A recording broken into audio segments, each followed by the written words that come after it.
Hello नमस्कार दोस्तों। उम्मीद है आप सब अच्छे होंगे। तो चलिए आज प्रैक्टिस सेट 4th नंबर पर डिस्कशन होगा। 4th number already 3 set complete कराए जा चुके हैं और माफ़ी चाहूँगी कि आपको थोड़ा सा लेट प्रैक्टिस करवा रही हूँ। लेट आया है ये प्रैक्टिस सेट, ठीक है। तो चलिए शुरू करते हैं क्वेश्चन नंबर 1 के साथ। मुगल भारत में अंग्रेजों के व्यापार की सर्वाधिक महत्वपूर्ण वस्तु क्या थी? सूती वस्त्र, नील, अफीम या फिर चाय? तो उत्तर इसका हो जाएगा सूती वस्त्र। अंग्रेजी जो व्यापारी थे, इन्होंने अपनी कंपनी का गठन कब किया था? अपनी कंपनी का गठन 1599 में किया था, ठीक है। इनका उद्देश्य क्या था?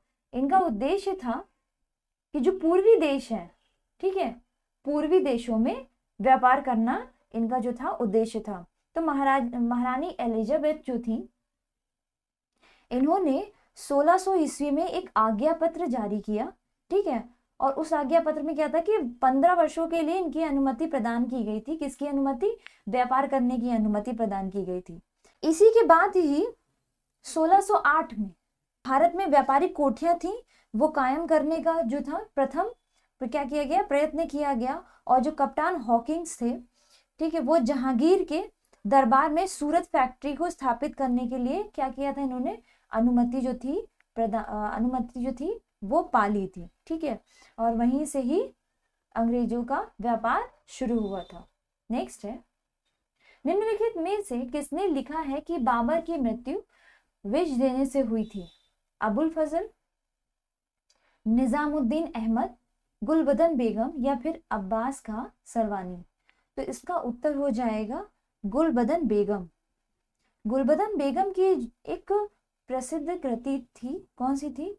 हुमायूं नामा, ठीक है। उसमें ही इन्होंने उल्लेख किया था कि जो बाबर हैं उनको विष देकर मतलब उनकी मृत्यु हुई थी, ठीक है। और गुलबदन बेगम थी कौन? ये कौन थी? ये बाबर की बेटी थी और इनका जन्म हुआ था 1523 में, ठीक। अबुल फजल अकबर के दरबार में थे, ठीक है। और इनके द्वारा लिखी गई अकबर नामा। इन्होंने कौन सी पुस्तक लिखी थी? अकबर नामा। निजामुद्दीन अहमद, ये भी अकबर के ही दरबार में थे और ये मध्य भारत के बहुत ही प्रसिद्ध मुस्लिम इतिहासकार थे, ठीक है। इनकी लिखी पुस्तक कौन सी थी? सॉरी, निजामुद्दीन अहमद की तबकात ए अकबरी, ये इनके द्वारा लिखी गई पुस्तक थी, ठीक है, जो अकबर के समय और इनके बारे में एक चीज और प्रसिद्ध है कि 1575 में ये हज यात्रा इन्होंने प्रारंभ की थी, इन्होंने अकबर के समय पे, ठीक है। चलिए नेक्स्ट है, हिंद भारत की जनता के संदर्भ में हिंदू शब्द का प्रथम बार प्रयोग किया गया था? यूनानियों ने, रोमवासियों ने, चीनियों ने या अरबों ने? हिंद भारत की जनता के संदर्भ में अगर बात की जाए तो अरबों ने सबसे पहले हिंदू शब्द का प्रयोग किया था, ठीक है। ईरानी और जो पारसी, जो कि अरब के थे, ठीक है, इनको ही अरेबियन कहा जाता था, ईरानी और पारसी। इनकी जो पुस्तक थी महर यास्त, ठीक है, जिसमें यात्सा जो थी, यासना जो थी, यासना में सप्त सिंधु के स्थान पे क्या लिखा था? हस्त सिंधु, हप्त सिंधु लिखा था, ठीक है। वहां से क्या मिलता है? वहां से ये पता चलता है कि ईरानी जो थे वो सा को हा कहते थे, ठीक है, सा के स्थान पर हा का प्रयोग करते थे, ठीक है। और इन्हीं पुस्तकों में बाद में सिंधु के स्थान पर हिंदू शब्द का प्रयोग भी मिलता है, ठीक है, जिसमें यह पता चलता है कि इस शब्द का विस्तार इंडस क्षेत्र के आगे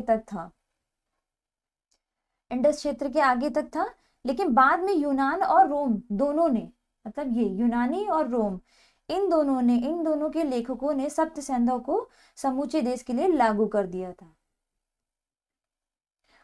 ठीक है, चलिए नेक्स्ट है, निम्नलिखित तमिल ग्रंथों में किसी लघु वेद की संज्ञा दी गई है? नंदी कलम्बकम, या कलिंग पुत्तपर्णी, या फिर पेरिया पुराणम, या फिर कुराल। ठीक है, तो उत्तर हो जाएगा ऑप्शन नंबर डी। लघु वेद की संज्ञा किसे दी गई है? कुराल को दी गई है। ठीक है, और इसके जो रचयिता थे वो थे संत तिरुवल्लुर, और इसमें 133 अध्याय थे। ठीक है, 133 अध्याय और 1330 कविताएं।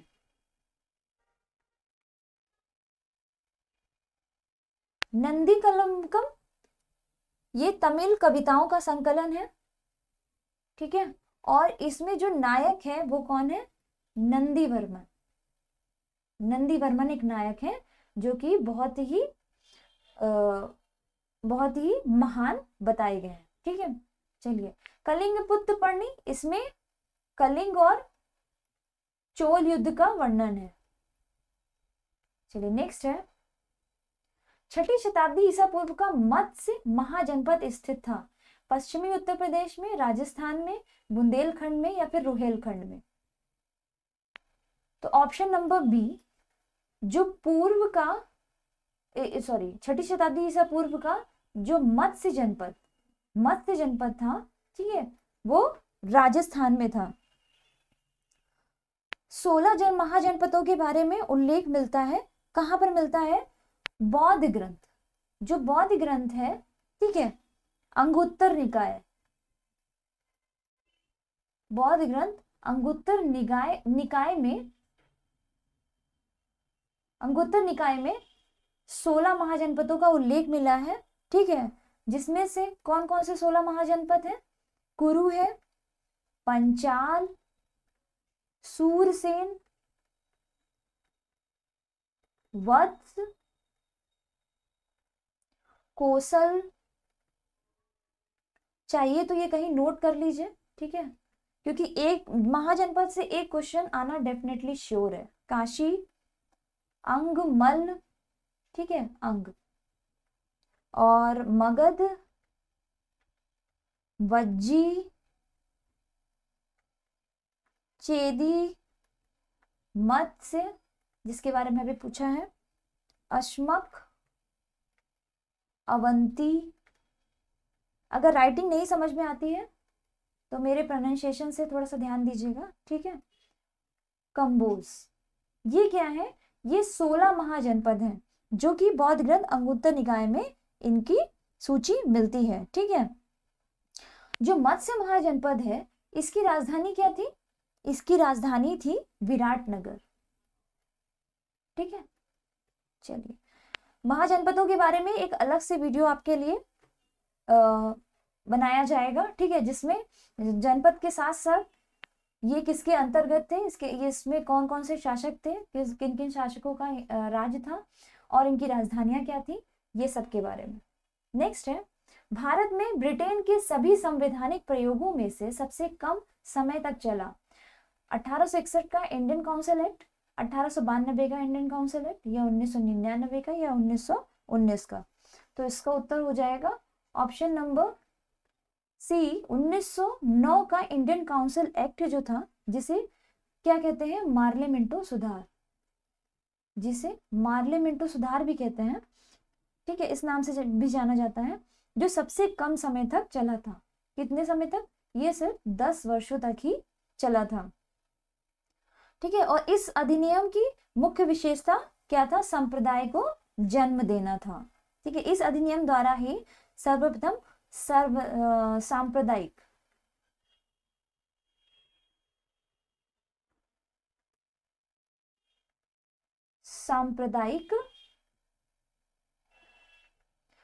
निर्वाचन प्रणाली, ठीक है, जो कि मुसलमानों के लिए थी। ठीक है, इसकी शुरुआत की गई थी। अगला है, आईएनए मुकदमा किसके काल में चलाया गया? Lord Wavell, Lord Mountbatten, Lord Canning, या उपरोक्त में से कोई नहीं?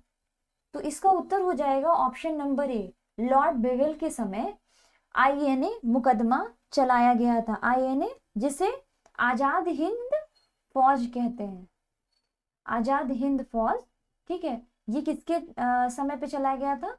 लॉर्ड बेवेल के टाइम पे चलाया गया था, 1945 में, ठीक है। था क्या, 1945 में आजाद हिंद फौज के सिपाहियों द्वारा समर्पण के बाद सरकार ने उन पर निष्ठा की शपथ, यानी कि सरकार के प्रति तोड़ने के आरोप में लाल किले में, कहां पर? लाल किले में मुकदमा चलाने का निर्णय लिया। और ये मुकदमा लॉर्ड बेवेल काल का, लॉर्ड बेवेल का कार्यकाल कब था? 1944 से 47, ठीक है, इस समय में चलाया गया था। नेक्स्ट है, गांधी जी ने अपना दांडी मार्च कहां से शुरू किया? वर्धा, साबरमती, खेड़ा और अहमदाबाद, ठीक है। तो उत्तर हो जाएगा साबरमती। साबरमती से गांधी जी ने दांडी मार्च शुरू किया था, जहां पे इन्होंने 78 लोगों के साथ पैदल यात्रा शुरू की थी, जो कि 12 मार्च से शुरू हुई थी, 12 मार्च, और 6 अप्रैल को कहां पर? दांडी, दांडी नामक स्थान पर, ठीक है। नमक हाथ में उठाकर गांधी जी ने नमक कानून को क्या करा था? इसका उल्लंघन किया था, ठीक है। साबरमती आश्रम ये कहाँ है? ये अहमदाबाद, अहमदाबाद में है साबरमती आश्रम, जहां से इसकी शुरुआत हुई थी। चलिए नेक्स्ट है, और हाँ एक चीज और, कि जब ये नमक कानून का उल्लंघन किया, उसके बाद ही जब दांडी पहुंचकर गांधी जी ने दांडी मार्च खत्म किया, और वहीं से ही शुरू हुआ था, वहीं से सविनय अवज्ञा आंदोलन की शुरुआत हुई थी, ठीक है, याद रहेगा। चलिए, निम्नलिखित में से किस कारागार में पंडित राम प्रसाद बिस्मिल को फांसी दी गई थी? गोंडा, फैजाबाद, गोरखपुर या वाराणसी? तो इसका उत्तर हो जाएगा option number C, Gorakhpur. Gorakhpur में पंडित राम प्रसाद बिस्मिल को क्या किया गया था? फांसी दी गई थी। और ये क्यों दी गई थी?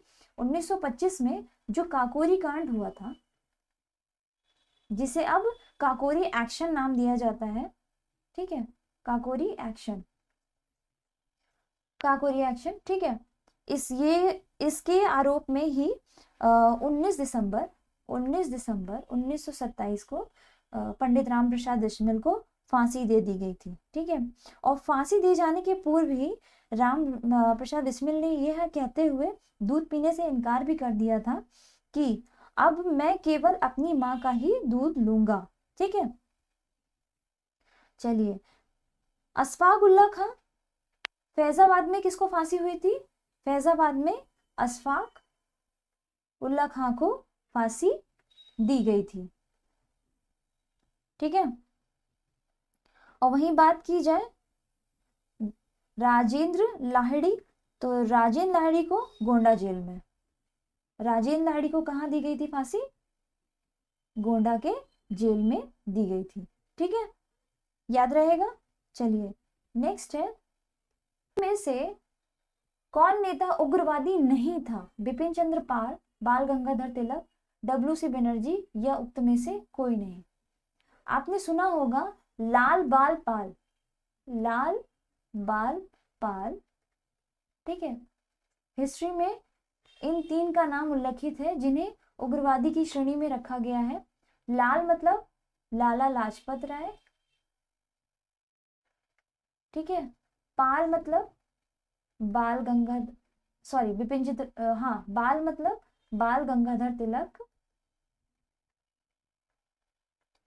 और पाल मतलब बिपिन चंद्र पाल, ठीक है, बिपिन चंद्र पाल। तो इससे याद रखिएगा लाल बाल पाल से, ठीक है। जिसमें ऑप्शन नंबर सी जो है डब्ल्यू.सी. बनर्जी, ये जो थे ये उग्रवादी की श्रेणी में नहीं थे, ठीक है, ये उदारवादी श्रेणी में थे।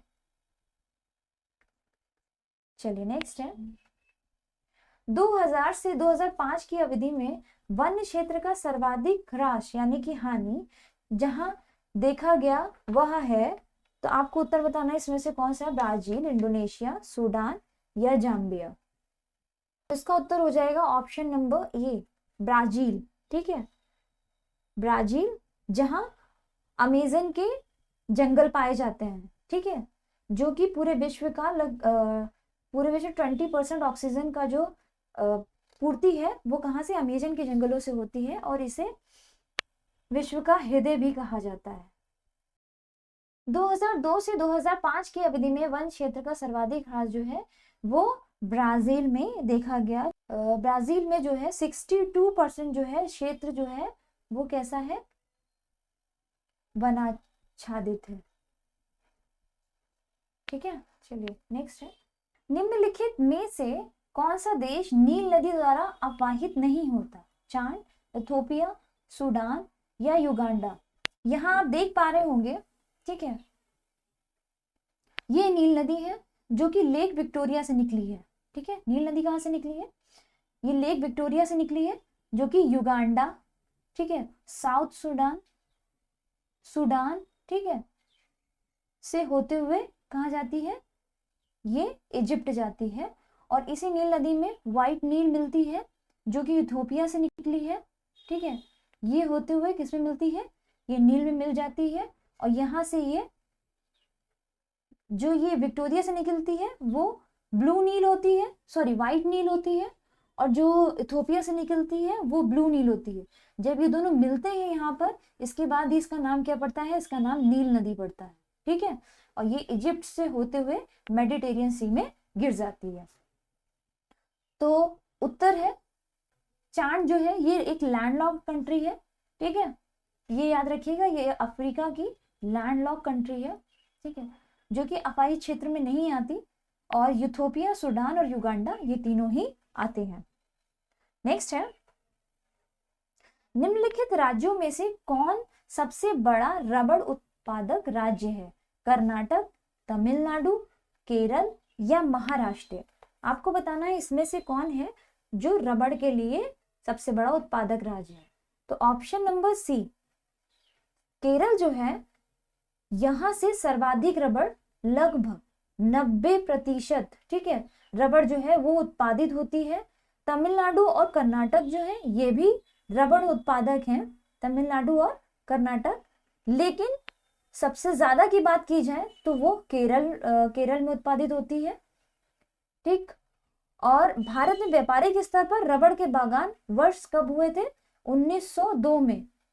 1902 में पेरियार नदी के तट पर लगाए गए थे। ठीक है, पेरियार नदी के तट पर, जो कि केरल में पाई जाती है। नेक्स्ट है, पर्वतीय दर्रे और उनके राज्य हमें मिलान करना है। तो सबसे पहले बात करेंगे माना। माना दर्रा कहाँ पाया जाता है, माना दर्रा उत्तराखंड में पाया जाता है। तो ए का 4 होगा, तो ए का 4 किस में है, ये 3 में है, तो ऑप्शन नंबर ए कट जाएगा। नाथुला दर्रा, नाथुला दर्रा पाया जाता है सिक्किम में, सिक्किम में। ठीक है, तो बी का 1 किस में है, इसमें है, और बी का 1 इसमें है, तो ऑप्शन नंबर बी कट जाएगा। जोजिला दर्रा, जोजिला दर्रा कहाँ है, जोजिला दर्रा जम्मू कश्मीर में पाया जाता है। ऐसे याद रखिएगा, जा से जोजिला और जा से जम्मू। ठीक है, जम्मू कश्मीर। तो जोजिला दर्रा कहाँ पाया जाता है, जम्मू कश्मीर पाया जाता है। तो सी का 2, ऑप्शन नंबर सी, इसमें भी वही है और इसमें भी वही है। शिपकिला, मतलब आपको ऑप्शन चारों ही लगभग पता होने चाहिए। तो शिपकिला, एक सेकेंड, ये ऑप्शन कट चुका है। ठीक है, हाँ, ऑप्शन नंबर 2 इसमें सी में है, और इसमें क्या है, ऑप्शन नंबर 3 दिया है, तो ये गलत हो जाएगा। आंसर हो जाएगा ऑप्शन नंबर सी। ठीक है, शिपकिला दर्रा कहाँ आ गया, शिपकिला दर्रा हिमाचल प्रदेश में। नेक्स्ट है, वीवी गिरी राष्ट्रीय श्रम संस्थान स्थित है नोएडा में, नई दिल्ली में, गाजियाबाद में या गुरुग्राम में। तो वीवी गिरी राष्ट्रीय उद्यान जो कि एक श्रम संस्थान है, ठीक है, ये कहां पर है, ये नोएडा में स्थित है। उत्तर हो जाएगा ऑप्शन नंबर ए, यह नोएडा में स्थित है। और ये श्रम संबंधी मामलों जैसे कि अनुसंधान, ठीक है, प्रशिक्षण, शिक्षण, प्रकाशन, शिक्षा, ठीक है, प्रकाशन और परामर्श के लिए, ठीक है, परामर्श के लिए इस संस्था की स्थापना की गई थी। यह एक कैसी है, ये एक स्वायत्त निकाय है, ठीक है, यह एक स्वायत्त निकाय है और इसकी स्थापना 1974 में हुई थी। कब हुई थी? 1974 में हुई थी। जो भारत के पूर्व राष्ट्रपति हैं स्वर्गवासी वीवी गिरी, इन्हीं के सम्मान में इसका नया नामकरण कब किया गया था? 1995 में इसका नाम वीवी गिरी राष्ट्रीय श्रम संस्थान किया गया था। चलिए नेक्स्ट है, भारत में जनसंख्या में दशकीय वृद्धि सर्वाधिक रही है। आपको बताना है दशकीय वृद्धि सर्वाधिक किस में रही है? 1951 से 61 में, 1961 से 71 में, 1971 से 81 में, या फिर 1981 से 2001 में। तो इसका उत्तर हो जाएगा option number B, option number B. वृद्धि दर है, दशकीय वृद्धि दर, वो 1961 से 1971 के बीच में हुई थी। तो पहले जानते हैं कितनी वृद्धि हुई थी? तो 1951 से 61 के बीच में जो दशकीय वृद्धि दर थी वो 22.5% थी, ठीक है। और 61 से 71 के बीच में 24.80% थी। जबकि 71 से 81 के बीच में जो दशकीय वृद्धि दर थी वो 74.66% थी। और 91 से 2001 के बीच में 21.54% थी, ठीक है। तो ऑप्शन नंबर बी इसका उत्तर हो जाएगा। जबकि 2001 से जो 2011 की जनगणना के अनुसार 2001 से 2011 के बीच की जो दशकीय वृद्धि दर है जो करंट में है अभी, जब तक 2021 की जनगणना नहीं हो जाती, ठीक है, तब तक आप इसको याद रखिएगा 17.70%, ठीक है। चलिए नेक्स्ट है, निम्नलिखित में से कौन सर्वोदय योजना की रूपरेखा तैयार करने में सम्मिलित था? एम.एन. रॉय, जयप्रकाश नारायण, मोरारजी देसाई या फिर श्रीमन नारायण अग्रवाल? आपको बताना है इसमें से उत्तर कौन सा हो जाएगा। यूके के सहयोग से, ठीक है, कौन सा संयंत्र स्थापित हुआ था? दुर्गापुरी जो इस्पात संयंत्र था वो यूनाइटेड किंगडम के सहयोग से हुआ था और ये सेकेंड पंचवर्षीय योजना के अंतर्गत इसकी स्थापना हुई थी, जो कि 1959 में हुई थी। रूस के सहयोग से 2 संयंत्र इस्पात संयंत्र थे, बोकारो और भिलाई। पहले रूस को क्या कहते थे? सोवियत संघ कहते थे, ठीक है। तो बोकारो और भिलाई जो था इसको अब हम सेल के नाम से जानते हैं, सेल। इसकी स्थापना 1955 में हुई थी, 1955 में। और ये कहाँ पर है? ये छत्तीसगढ़ में है। जबकि बोकारो ये झारखंड में है और इसकी स्थापना ये भारत का, बोकारो जो है ये भारत का पहला स्वदेशी, ठीक है, स्वदेशी इस्पात संयंत्र है, ये याद रखिएगा, ठीक है। चलिए नेक्स्ट है, राष्ट्रीय विकास परिषद कब गठित की गई थी? 26 जनवरी 1950, 15 मार्च 1950, 6 अगस्त 1951 या 6 अगस्त 1952? तो इसका उत्तर हो जाएगा ऑप्शन नंबर डी, 6 अगस्त 1952 को राष्ट्रीय विकास परिषद गठित हुआ था, ठीक है। और यह एक कैसी निकाय है? यह एक संविधानेतर निकाय है जिसके अध्यक्ष प्रधानमंत्री होते हैं, ठीक है। और कौन? और जो इसके सदस्य हैं वो सभी राज्य के मुख्यमंत्री इसके सदस्य होते हैं, ठीक है। योजना आयोग वर्तमान में जो नीति आयोग के नाम से जाना जाता है, ठीक है, उसी के द्वारा जो तैयार किए गए योजना होती हैं उसका जो अनुमोदन है वो कौन करता है? वो राष्ट्रीय विकास परिषद करती है। चलिए नेक्स्ट, 1 रुपए के भारतीय नोट पर किसके हस्ताक्षर होते हैं? गवर्नर, भारतीय रिजर्व बैंक, सचिव, वित्त मंत्रालय, वित्त मंत्री या फिर उपयुक्त में से कोई नहीं। तो इसका उत्तर हो जाएगा सचिव, वित्त मंत्रालय, ठीक है।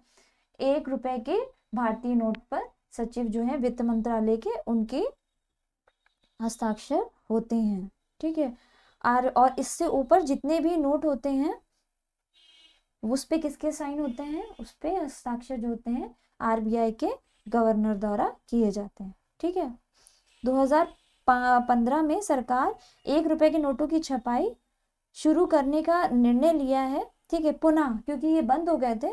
ठीक है, जो कि कब बंद हुए थे, 1994 में ये 1 रुपए की जो नोट है ये बंद कर दी गई थी, और 2015 में इसकी नोटों की छपाई जो है फिर से शुरू कर दी गई। नेक्स्ट है, निम्नलिखित में से किस संविधान अधिनियम से नगर पालिकाओं को संवैधानिक परिस्थिति की गई है। ठीक है, तो ऑप्शन नंबर बी, संविधान संशोधन 74वां। ठीक है, 74। ठीक है, संविधान संशोधन विधेयक 1992 द्वारा क्या है, नगर पालिकाओं को संवैधानिक स्थिति प्रदान की गई है। ठीक है, संविधान संशोधन द्वारा ये एक नया भाग 9 में 9 का जोड़ा गया, भाग 9 में जो है वो 9 का जोड़ा गया। ठीक है, और एक नई अनुसूची कौन सी, 12वीं अनुसूची जोड़ी गई, और इसे जोड़कर क्या करा गया, शहरी क्षेत्र की जो नगर पालिकाओं को संवैधानिक दर्जा दिया गया। ठीक है, 73वें संविधान संशोधन, जो 73वां संविधान संशोधन 1992 है, इसमें किसकी बात की गई, ग्राम पंचायतों का इसमें प्रावधान है। ठीक है, और 75वां संविधान संशोधन जो कि 1993 में आया था, ये राज्य स्तर पर मकान मालिकों के विवादों को सुलझाने के लिए एक राज्य ट्रिब्यूनल, ठीक है, इसके गठन की व्यवस्था की गई। नेक्स्ट है, राज्य में जिला न्यायाधीश को निम्न में से कौन नियुक्त करता है, राज्य का राज्यपाल, भारत का राष्ट्रपति, राज्य का मुख्यमंत्री, या राज्य के उच्च न्यायालय का मुख्य न्यायाधीश। तो इसका उत्तर हो जाएगा ऑप्शन नंबर ए, राज्य का राज्यपाल। राज्य में जो जिला न्यायाधीश है इसकी नियुक्ति जो है किसके द्वारा होती है, इसकी नियुक्ति राज्यपाल के द्वारा होती है। ठीक है, राज्य के राज्यपाल के द्वारा। जो अनुच्छेद आर्टिकल नंबर 233, ठीक है, क्लॉज 1 में ये क्या कहा गया है कि किसी राज्य में जिला न्यायाधीश की जो नियुक्ति है और जो उसकी प्रोन्नति है, ठीक है, वो उस राज्य का जो राज्यपाल होगा या संबंधित राज्य का आधिकारिक शक्ति रखने वाला, ठीक है, उच्च न्यायालय से परामर्श करके क्या करता है। और अनुच्छेद 233(2) में क्या कहा गया है, 233(2) में ये कहा गया कि वह व्यक्ति जो संघ या राज्य की सेवा में पहले से नहीं है, जिला न्यायाधीश नियुक्त होने के लिए केवल तभी पात्र होगा जब वह कम से कम 7 वर्ष अधिवक्ता या प्लीडर रहा है और जो उसकी नियुक्ति के लिए उच्च न्यायालय ने सिफारिश की है। ठीक है, चलिए नेक्स्ट। भारत के किसी राज्य में विधान परिषद का सृजन अथवा उसकी समाप्ति की जा सकती है किसी राज्य के राज्यपाल की संस्तुति पर राष्ट्रपति द्वारा, संसद द्वारा, राज्य विधानसभा के तत्संबंधित संकल्प पारित करने पर संसद द्वारा, या मंत्री परिषद की स्तुति पर राज्य के राज्यपाल द्वारा। तो ऑप्शन नंबर सी, अनुच्छेद 168 के अनुसार प्रत्येक राज्य में क्या होगा, एक विधान मंडल होगा। ठीक है, जो राज्यपाल तथा कुछ राज्यों में 2 सदनों द्वारा, कुछ राज्यों में सदन से मिलकर बनेगा। ठीक है, सदन के नाम क्रमशः क्या होंगे, विधानसभा और विधान परिषद। ठीक है, विधान सभा प्लस विधान परिषद। इसमें इस समय जो विधान परिषद है उसमें कुल कितने राज्यों में, 6 राज्यों में है। 6 राज्य कौन कौन से हैं जहां पे विधान परिषद विद्यमान है, बिहार, कर्नाटक, उत्तर प्रदेश, महाराष्ट्र, ठीक है, महाराष्ट्र, आंध्र प्रदेश और तेलंगाना। इन 6 राज्यों में विधान परिषद का सृजन किया गया है। ठीक है, नेक्स्ट है, भारतीय संविधान में निम्न में से किस एक को मूल कर्तव्य के रूप में सम्मिलित नहीं किया गया है? तो ऑप्शन नंबर सी, अल्पसंख्यकों की रक्षा करना। ठीक है, इसको क्या है, भारतीय संविधान में मूल कर्तव्य में इसको सम्मिलित नहीं किया गया है। 42वें संविधान संशोधन 1976 में जो अनुच्छेद 51 का है, ठीक है, वो किससे संबंधित है?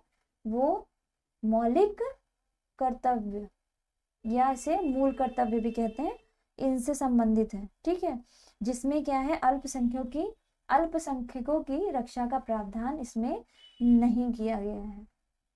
नेक्स्ट है, भारतीय संविधान की 7वीं अनुसूची के अंतर्गत संघ सूची में निम्नलिखित में से किसका उल्लेख नहीं है? 7वीं अनुसूची में 3 संघ हैं, जिसमें से संघ सूची, राज्य सूची और समवर्ती सूची। ठीक है, इसमें पूछा है इन्होंने कि कौन सा जो है वो संघ सूची में शामिल नहीं है। तो इसका उत्तर हो जाएगा ऑप्शन नंबर डी, गैस। ठीक है, बैंकिंग, बीमा और जनगणना ये संघ सूची में है, जबकि गैस जो है यह संघ सूची के अंतर्गत नहीं है। ठीक है, संघ सूची में मूलतः 97 जो इसमें विषय थे, लेकिन अब कितने हैं? अब 100 हैं। और वहीं राज्य में बात की जाए तो 61 है और समवर्ती सूची में 52 है वर्तमान में। ठीक है, संघ सूची के अंतर्गत क्या क्या आता है? बैंक विशेष विदेश कार्य आता है, प्रतिरक्षा आता है, बैंक कार्य आता है, बीमा, करेंसी, सिक्के, ठीक है, जनगणना, बैंकिंग संघ, ये सब क्या है? बैंकिंग संघ के शुल्क, ये सब और कर, ये सब संघ में आता है। राज्य सूची में लोक व्यवस्था, पुलिस, लोक स्वास्थ्य, कृषि, वन और ये मत्स्य, ये सब किस में आते हैं? राज्य सूची में। और वहीं समवर्ती सूची के अंतर्गत दंडित विधि प्रक्रिया, सिविल प्रक्रिया, विवाह और संविदा, श्रम कल्याण, शिक्षा, ये सब किस में आता है? समवर्ती सूची में आता है। सुमेलित करना है तो तर्क रूप, ठीक है, तर्क रूप ये मूली के लिए है, तर्क रूप। ठीक है, कुंभी रूप शलजम के लिए होता है। ठीक है, शंकु रूप कैसा होता, किसका होता है? तो शंकु रूप गाजर का होता है। ठीक है, किस आकार में किस सब्जियां होती हैं, ये चीज दिखाई जा रही है। और कंदिल जैसे ये क्या होता है? डहेलिया जो है ये कंदिल होता है।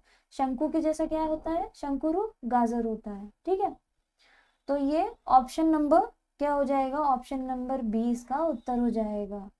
ए का 2 और बी का 3। ठीक है, नेक्स्ट है, श्वसन में ऊर्जा उत्पादित होती है एडीपी के रूप में, एटीपी के रूप में या एनएडीपी के रूप में या CO2 के रूप में। तो उत्तर हो जाएगा ऑप्शन नंबर बी, एटीपी के रूप में क्या होता है? श्वसन में ऊर्जा उत्पादित होती है। सजीव कोशिकाओं में भोजन के ऑक्सीकरण के फलस्वरूप ऊर्जा उत्पन्न होने की क्रिया को क्या कहते हैं? कोशिकीय श्वसन कहते हैं। ठीक है, ये क्या होता है? ये है एक कैटाबोलिक मतलब अपचय। ठीक है, अपचय क्रिया है जो ऑक्सीजन की उपस्थिति या अनुपस्थिति दोनों ही अवस्थाओं में क्या होती है? संपन्न होती है। ठीक है, और इस क्रिया के दौरान जो मुक्त होने वाली ऊर्जा होती है उसको क्या कहते हैं? उसको कहते हैं एटीपी, यानी कि एडेनोसाइन ट्रीफॉस्फेट। ठीक है, इसका पूरा नाम है। और ये जैव अणु संग्रहित करके क्या कहता है, रख लिया जाता है, ठीक है, और जिसका उपयोग सजीव और जैविक क्रियाओं में क्या करते हैं एटीपी का यूज। वायुमंडल की ओजोन परत वर्षा करती है, प्रदूषण उत्पन्न करती है, पराबैंगनी विकिरण से पृथ्वी पर जीवन की रक्षा करती है, या हाइड्रोजन उत्पन्न करती है। तो इसका उत्तर हो जाएगा ऑप्शन नंबर सी, पराबैंगनी विकिरण से क्या करती है, जीवन की रक्षा करती है, ठीक है। जो समताप मंडल होता है जिसे स्ट्रेटोस्फेयर कहते हैं, समताप मंडल, ठीक है, इंग्लिश में से स्ट्रेटोस्फेयर कहते हैं, इसकी जो ऊपरी परत है वहां पर क्या होता है, ओजोन, ठीक है, ओजोन गैस की एक मोटी परत उपस्थित होती है समताप मंडल में, ठीक है, इस ऐसे ऊपर साइड पे यहाँ पे एक ओजोन की परत उपस्थित होती है, ठीक है। और ये क्या करती है, ये जो पराबैंगनी किरणें होती हैं इनको क्या कर लेती है, अल्ट्रावायलेट जिन्हें कहते हैं, इनको अवशोषित कर लेती है और पृथ्वी पर जीवन की रक्षा करती है, ठीक है। सूची 1 से सूची 2 मिलानी है। तो जो कृत्रिम रूप से फल पकाया जाता है उसमें किसका यूज, वो कैसे पकाया जाता है, वो एथिलीन की मदद से पकाया जाता है। बेकिंग सोडा को क्या कहते हैं, बेकिंग सोडा को सोडियम बाइकार्बोनेट, क्या कहते हैं, सोडियम बाइकार्बोनेट किसको कहते हैं, बेकिंग सोडा। शीतल पे कार्बन डाइऑक्साइड, ठीक है, और क्वार्ट्ज जो है वो सोडियम सिलिकेट। तो ए का ऑप्शन 3 किसमें, इसमें है और इसमें है। बी का 4 दोनों में है। शीतल पे सी का 1 इसमें नहीं है, ऑप्शन कट जाएगा, यानी ऑप्शन हो जाएगा बी। दृष्टि पटल, रेटिना पर जो चित्र बनता है वो कैसा होता है, वस्तु के बराबर या वस्तु से छोटा, या वस्तु से छोटा और उल्टा, या फिर वस्तु के बराबर या सीधा। तो इसका उत्तर हो जाएगा ऑप्शन नंबर सी, वस्तु से छोटा और उल्टा बनता है, ठीक है। दृष्टि पटल जिसे क्या कहते हैं, रेटिना, रेटिना ये क्या होता है, रेटिना, ठीक है, यह भीतरी तंत्रिका स्तर, नेत्र का जो है ये भीतरी तंत्रिका स्तर होता है, यह अनेक परतों से बना होता है, ठीक है। और इनकी जो रचना है तंतुओं, तंत्री कोशिकाओं, शलाकाओं जिसे रोड्स कहते हैं, रोड्स, ठीक है, शंकुओं जिसे कोन्स कहते हैं, ठीक है, ऐसे होती है। और इनसे क्या होता है, किसी वस्तु से जो प्रकाश निकलता है वो क्या होता है, वो हमारी आंखों में प्रवेश करता है, ठीक है। और जो कैमरा का जो निगेटिव है, ठीक है, प्रवेश करता है, और ये कैमरे के निगेटिव की तरह, जो कैमरे का निगेटिव होता है ना उसकी तरह वस्तु की जो ये वास्तविक, ठीक है, वास्तविक छोटी और जो प्रतिमूर्ति है वो क्या होती है, नेत्र के रेटिना पर बनती है, ठीक है, छोटी और कैसी बनती है, उल्टी बनती है। अयोध्या सिंह उपाध्याय हरिऔध जी की प्रसिद्ध रचना कौन सी है, झरना, प्रिय प्रवास, प्रेम प्रलाप या अंधा युग। तो इसका उत्तर हो जाएगा ऑप्शन नंबर बी, प्रिय प्रवास जो है ये अयोध्या सिंह उपाध्याय की प्रसिद्ध रचना है, ठीक है। झरना किसकी है, यह जयशंकर प्रसाद जी की रचना है, झरना। वही प्रेम प्रलाप जो है ये भारतेंदु हरीशचंद्र जी की रचना है। अंधा युग ये धर्मवीर भारती की सबसे प्रसिद्ध रचनाओं में से एक है। नेक्स्ट, नमक मिर्च लगाना, इस मुहावरे में उचित अर्थ का चयन करें। ईर्ष्या करना, बढ़ा चढ़ा कर कहना, तीखा खाना या गुस्सा दिलाना। तो इसका उत्तर हो जाएगा ऑप्शन नंबर बी, नमक मिर्च लगाना मतलब किसी बात को जब बढ़ा चढ़ा कर कहते हैं ना, किसी मतलब अर्थ का अनर्थ करके कहते हैं, तो क्या होता है वहां पे, क्या उसका सेंस क्या आता है, नमक मिर्चा लगाना, मतलब जरा सी बात को, ठीक है, जरा सी बात को बड़ा करने के लिए उसको क्या करना, बढ़ा चढ़ा कर कहना। इसका उदाहरण ले सकते हैं कि जरा सी बात पर लड़की ने नमक मिर्च लगाकर प्रधानाचार्य से क्या किया, अपने ही क्लास के एक स्टूडेंट की, ठीक है, अपने ही सहचर की क्या की, शिकायत की। चलिए नेक्स्ट, निम्नलिखित प्रश्न में 4 विकल्पों में से उस विकल्प का चयन करें जो संधि विच्छेद वाला विकल्प है। सुउक्ति, सउक्ति, सुउक्ति या सउक्ति। तो इसका उत्तर क्या हो जाएगा, इसका उत्तर हो जाएगा ऑप्शन नंबर ए, सुउक्ति। इसका अर्थ क्या होता है, उक्ति मतलब कथन, सुउक्ति मतलब सुंदर, ठीक है। तो सुउक्ति मतलब सुंदर कथन, ठीक है। और ये किसका उदाहरण है, उ प्लस उ, ठीक है, बन के क्या बनेगा, बड़ा उ, यानी कि ये दीर्घ स्वर संधि, दीर्घ स्वर संधि का उदाहरण है। नेक्स्ट है, निम्न वाक्य में किस भाग में त्रुटि है, आपको ये बताना है। मृत्यु के मुख में जा रहा व्यक्ति सदैव सच बोलता है, वाक्य है ये, ठीक है। वाक्य आपके सामने ये है कि मृत्यु के मुख में जा रहा व्यक्ति सदैव सच बोलता है। आपको बताना है कि कहाँ त्रुटि है। जा रहा व्यक्ति और मृत्यु के मुख में बोलता है या सदैव सच को, इसमें से त्रुटि कहाँ होगी। तो उत्तर हो जाएगा ऑप्शन नंबर डी, ठीक है। सच को बोलता नहीं होगा, जो मुख, मृत्यु के मुख में जा रहा व्यक्ति सदैव सच बोलता है, ठीक है। तो त्रुटि यहां हो जाएगी। उत्तर है, सॉरी नेक्स्ट है, मोक्ष की इच्छा रखने वाला क्या कहलाता है।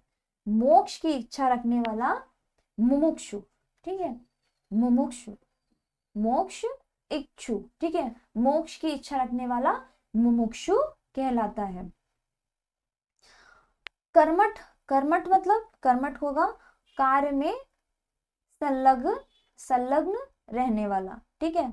कार्य में संलग्न रहने वाले के लिए क्या आएगा, कर्मठ।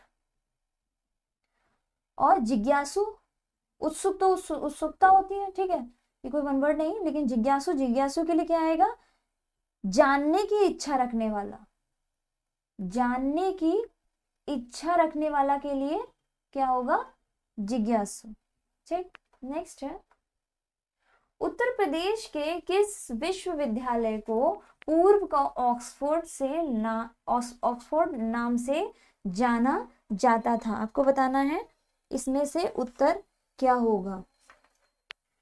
बनारस हिंदू विश्वविद्यालय, अलीगढ़ मुस्लिम यूनिवर्सिटी, इलाहाबाद विश्वविद्यालय या लखनऊ विश्वविद्यालय। तो इसका उत्तर हो जाएगा ऑप्शन नंबर सी, जो कि उत्तर प्रदेश का सबसे पुराना विश्वविद्यालय भी है, इलाहाबाद विश्वविद्यालय, ठीक है। इसे पूर्व को ऑक्सफोर्ड नाम से, इसके नाम से भी इसको जाना जाता था। और इसकी स्थापना कब हुई थी, इसकी स्थापना 23 सितंबर 1887 में हुई थी, ठीक है। और इसको 2005 में केंद्रीय विश्वविद्यालय का दर्जा दिया गया। नेक्स्ट है, भारत में 30 जनवरी को किस दिवस के रूप में मनाया जाता है। 30 जनवरी पितृ दिवस, शहीद दिवस, शिक्षक दिवस या मातृ दिवस। तो 30 जनवरी को नाथूराम गोडसे द्वारा गांधी जी को गोली मारे जाने के उसमें ही उस दिन को क्या माना जाता है, शहीद दिवस के नाम से जाना जाता है, ठीक है। 30 जनवरी 1948, 30 जनवरी 1948, ठीक है। इस दिन क्या हुआ था, नाथूराम गोडसे ने महात्मा गांधी जी को गोली मारकर उनकी हत्या की थी। नेक्स्ट है, प्रसिद्ध संगीतकार उस्ताद बिस्मिल्लाह खान किस संगीत वाद्य यंत्र से संबंधित है। तबला, बांसुरी, सितार या शहनाई। उत्तर हो जाएगा ऑप्शन नंबर डी, शहनाई। शहनाई से संबंधित थे उस्ताद बिस्मिल्लाह खान, ठीक है। इन्हें 2001 में सर्वोच्च नागरिक सम्मान यानी कि भारत रत्न दिया गया था। नेक्स्ट है, फ्लाई ऐश किसे कहते हैं। CO2, कार्बनिक कणकीय पदार्थ, H के लघु कण या NO2। तो इसका उत्तर हो जाएगा ऑप्शन नंबर एस के लघु कण। ठीक है, फ्लाई ऐश क्या होता है? ऐश के लघु कण होते हैं। ये उड़न राख होती है जो बहुत सी चीजों जैसे कि कोयला, ठीक है, को जलाने से क्या होती है? बनती है। और इसमें महीन महीन कण होते हैं जो बनते हैं। ठीक है, और ये बहुत ही हल्के कण होते हैं जो उत्सर्जित गैसों के साथ ऊपर उठ जाते हैं। और जो राख ऊपर उठती है ना, वह पेंदी की राख कहलाती है। ठीक है, उसको क्या कहते हैं? पेंदी की राख भी कहते हैं। ठीक है, कोयले से चलने वाले विद्युत संयंत्रों से उत्पन्न ये जो फ्लाई ऐश होती है, ठीक है, ये चिमनियों से ग्रहण कर ली जाती है। और सभी फ्लाई ऐश में क्या होता है? SiO2 और CaO। ठीक है, चलिए नेक्स्ट। सार्क की पहली बैठक कहाँ हुई? हमें बताना है सार्क की पहली बैठक। तो सार्क की जो पहली बैठक है वो ढाका बांग्लादेश में हुई थी। ठीक है, सार्क का जो सुझाव है वो सबसे पहले किसने दिया था? सार्क का सुझाव बांग्लादेश। सार्क का सुझाव जो है वो सबसे पहले जो बांग्लादेश के पूर्व जो राष्ट्रपति थे, ठीक है, पूर्व राष्ट्रपति प्रेसिडेंट जिया उर रहमान, ठीक है, जिया उर रहमान, जो जिया उर रहमान थे, ठीक है, इन्होंने ही 1977 में सबसे पहले ये सुझाव दिया था। किसका? सार्क को बनाने का। ठीक है, और इसकी स्थापना कब हुई? इसकी स्थापना हुई 8 दिसंबर 1985 को। इसमें 7 देश शामिल हैं, जिसमें से कौन कौन से हैं? बांग्लादेश, भूटान, मालदीव, भारत, पाकिस्तान, नेपाल और श्रीलंका। और इसका मुख्यालय कहाँ है? नेपाल के काठमांडू में। ठीक है, काठमांडू में इसका मुख्यालय है। सौर परिवार का सबसे बड़ा ग्रह शुक्र, मंगल, बृहस्पति या फिर पृथ्वी? तो इसका उत्तर हो जाएगा ऑप्शन नंबर सी, बृहस्पति जो है वो सौर परिवार का सबसे बड़ा ग्रह है। ठीक है, इसकी एक धुरी जो चक्कर लगाने में कितना टाइम लेती है?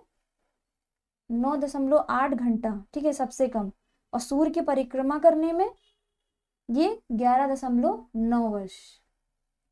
मतलब खुद का एक चक्कर लगाने में 9.8 घंटा, जो कि सबसे कम है, और सूर्य का चक्कर लगाने में 11.9 वर्ष लेती है। ठीक है, वर्तमान में इसके उपग्रहों की संख्या कितनी है? 79 है, जिसमें से जो इसका एक उपग्रह है गैनीमीड, वो जो है सबसे बड़ा है। पृथ्वी के उपग्रहों की संख्या कितनी है? पृथ्वी में एक ही है, चंद्रमा, है ना, जबकि शुक्र का कोई भी उपग्रह नहीं है। बुध और शुक्र के कोई भी उपग्रह नहीं है। मंगल के 2 हैं। किस समिति ने त्रिस्तरीय पंचायत प्रणाली की अनुशंसा की? अशोक मेहता, LM सिंघवी, दिनेश गोस्वामी या बलवंत राय मेहता? तो जो बलवंत राय मेहता समिति है, जो कि क्या करती है? पंचायती राज व्यवस्था को एक मजबूती प्रदान करती है। ठीक है, ये 1957 में आई थी। इसकी अध्यक्षता बलवंत राय मेहता जी ने की थी। ठीक है, इसमें इन्होंने 1957 में अपनी रिपोर्ट प्रस्तुत की थी और स्थानीय शासन के लिए त्रिस्तरीय व्यवस्था, जिसे ग्राम, खंड और जिला में विभाजित किया गया। ठीक है, इसी का सुझाव इन्होंने दिया था। नेक्स्ट है, नागार्जुन कौन थे? एक यूनानी शासक, एक वैदिक ऋषि, एक जैन भिक्षु या एक बौद्ध दार्शनिक? तो जो नागार्जुन थे, ये क्या थे? एक बौद्ध दार्शनिक थे। ठीक है, बौद्ध भिक्षु, भारतीय बौद्ध भिक्षु, दार्शनिक और माध्यमिक मत के संस्थापक थे। इनकी जो अवधारणा थी वो किसकी थी? शून्यता की अवधारणा के स्पष्टीकरण को उच्च कोटि के बौद्धिक और आध्यात्मिक उपलब्धि इन्होंने माना था। ठीक है, इनकी 2 प्रमुख रचनाएं थी, कौन कौन सी? मूल माध्यमिका कारिता, मूल माध्यमिका कारिका और विग्रह व्यवर्तिनी। नेक्स्ट, नशीली दवाओं के दुरुपयोग और अवैध तस्करी के खिलाफ अंतर्राष्ट्रीय दिवस, जिसे विश्व ड्रग्स दिवस के रूप में भी जाना जाता है, जिसे संयुक्त राष्ट्र द्वारा 26 जून को मनाया जाता है, इसकी थीम क्या थी?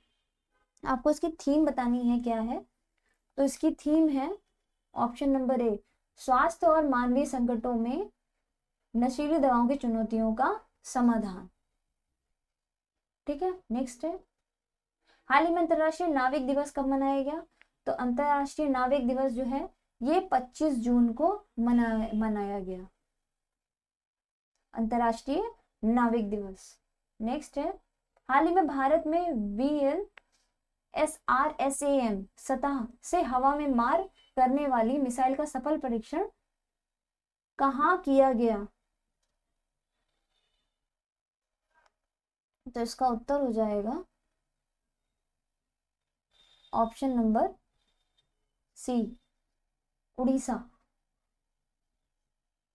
ठीक है, उड़ीसा में इसका परीक्षण किया गया। ठीक है, VLSRSAM श्रम सतह से हवा में मार करने वाली यह मिसाइल है। हाल ही में अंतरिक्ष स्टार्टअप परिस्थितिकी तंत्र पर एक राष्ट्रीय सम्मेलन का उद्घाटन कहाँ हुआ? मुंबई, नई दिल्ली, बेंगलुरु या इनमें से कोई नहीं। तो इसका उत्तर हो जाएगा नई Delhi.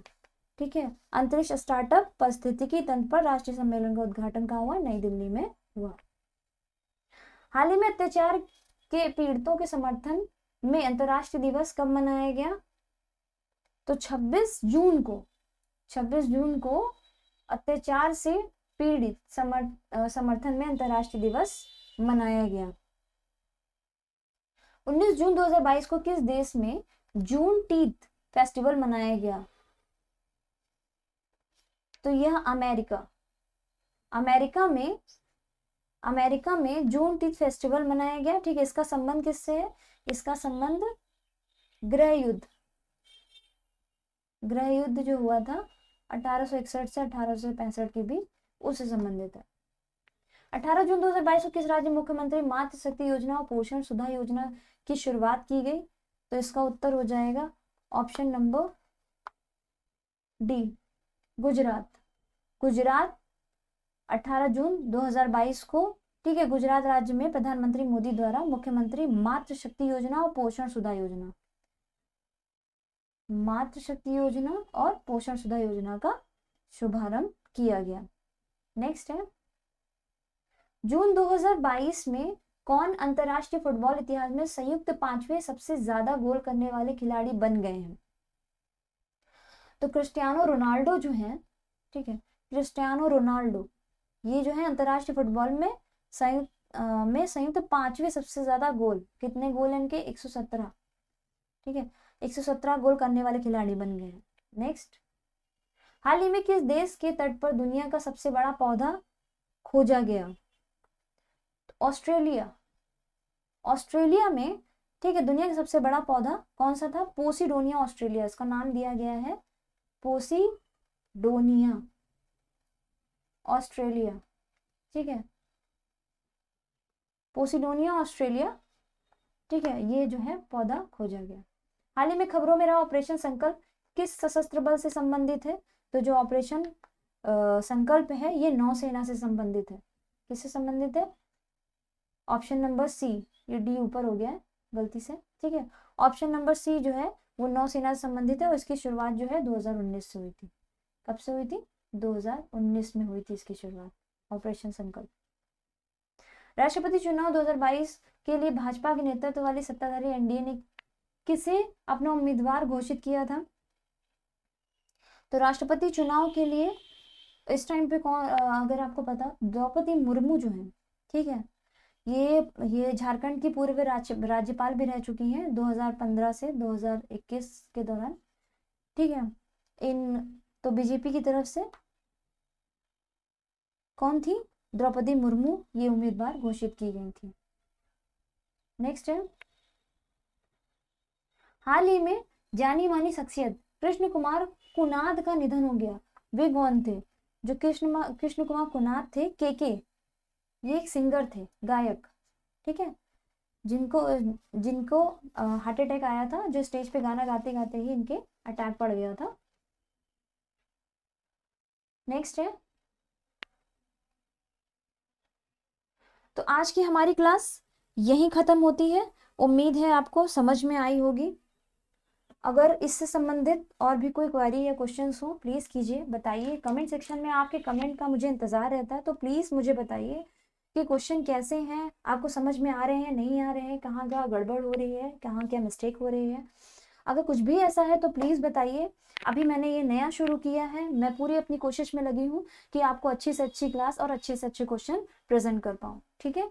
So thank you class, आपका सहयोग मुझे बराबर मिल रहा है, आपके अच्छे अच्छे लाइक्स और कमेंट्स भी आ रहे हैं। तो मैं आपसे यही कहूँगी कि प्लीज़ चैनल को शेयर करिए, सब्सक्राइब करिए, ठीक है। हमें आपकी मदद की ज़रूरत है, आपके सहयोग से ही मैं अपनी जो परिश्रम है, जो अपनी मेहनत है, इसको सफल कर पाऊंगी, ठीक है। So thank you class. अगली क्लास में अगले सेट के साथ हम आपके सामने फिर से प्रेजेंट होंगे। नमस्कार।